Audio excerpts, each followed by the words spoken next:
Universitas Muhammadiyah Ponorogo, program studi Ilmu Perpustakaan dan Informasi Islam.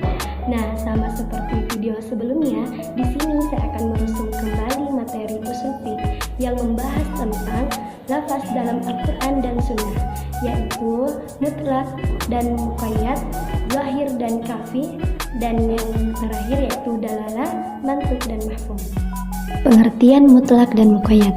Mutlak menurut usul fiqh adalah suatu lafaz yang menunjukkan pada makna atau pengertian tertentu tanpa dibatasi oleh lafaz lainnya. Misalnya, kata meja, rumah, jalan. Kata-kata ini memiliki makna mutlak karena secara makna, kata-kata tersebut telah menunjuk pada pengertian makna tertentu yang telah kita pahami, sedangkan mutlak kebalikan dari muqayyad. Pengertian lafaz al-muqayyad. Secara bahasa, kata muqayyad berarti terikat. Sementara secara istilah, Syekh Al-Utsaimin mendefinisikan bahwa muqayyad adalah lafaz yang menunjukkan arti yang sebenarnya dengan adanya qaid atau pembatasan oleh suatu hal yang lain. Sementara Firdaus mengutip pendapat Abdul Karim Zaidan bahwa muqayyad adalah lafaz yang menunjukkan suatu satuan dalam jenisnya yang berkaitan dengan sifat tertentu. Misalnya raqabah mu'minah, hamba sahaya yang beriman. Dalam firman Allah Subhanahu wa taala surat An-Nisa yang artinya barang siapa membunuh seorang mukmin karena tersalah, hendaklah ia memerdekakan seorang hamba sahaya yang beriman. Kemudian yaitu makna zahir dan kafi. Zahir ialah suatu lafaz yang jelas dalalahnya, menunjukkan kepada suatu arti asal tanpa memerlukan faktor lain di luar lafaz itu, dan mungkin dapat ditakwilkan dalam arti yang lain, dan juga mungkin dimasukkan. Sedangkan menurut istilah ulama usul, ialah nas yang dapat menunjukkan makna yang dimaksud oleh bentuk nas itu sendiri, tanpa memperhatikan pemahaman yang dimaksudkan oleh faktor luar atau bukan merupakan pemahaman atas dasar susulan asal kata dan yang mengandung takwil.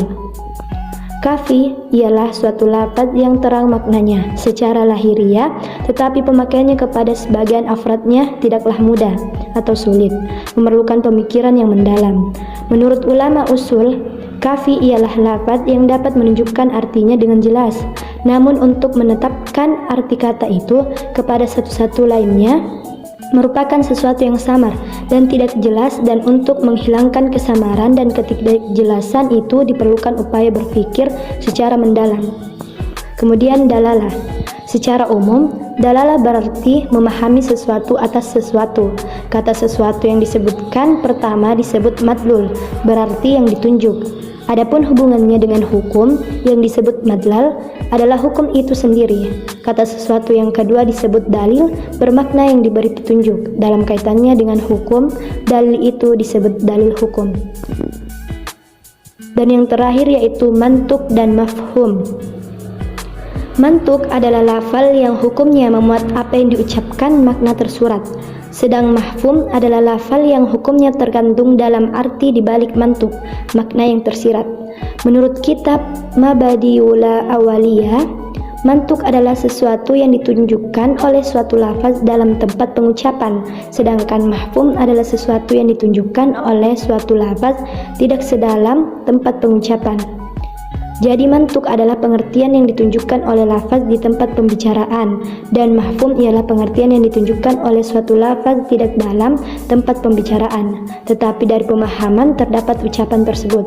Seperti firman Allah Subhanahu wa taala, maka sekali-kali janganlah kamu mengatakan kepada keduanya perkataan Quran surah Al-Isra ayat 23. Dalam ayat tersebut terdapat pengertian mantuk dan mahfum. Pengertian mantuk yaitu ucapan lafaz itu sendiri yang nyata, ufin, jangan kamu katakan perkataan yang keji kepada kedua orang tuamu. Sedangkan mafhum yang tidak disebutkan yaitu memukul dan menyiksanya juga dilarang, karena lafaz-lafaz yang mengandung kepada arti diambil dari segi pembicaraan yang nyata dinamakan mantuk dan tidak nyata disebut mafhum. Baiklah, mungkin cukup sekian rusum yang bisa saya bawakan. Lebih dan kurangnya mohon dimaafkan. Wassalamualaikum warahmatullahi wabarakatuh.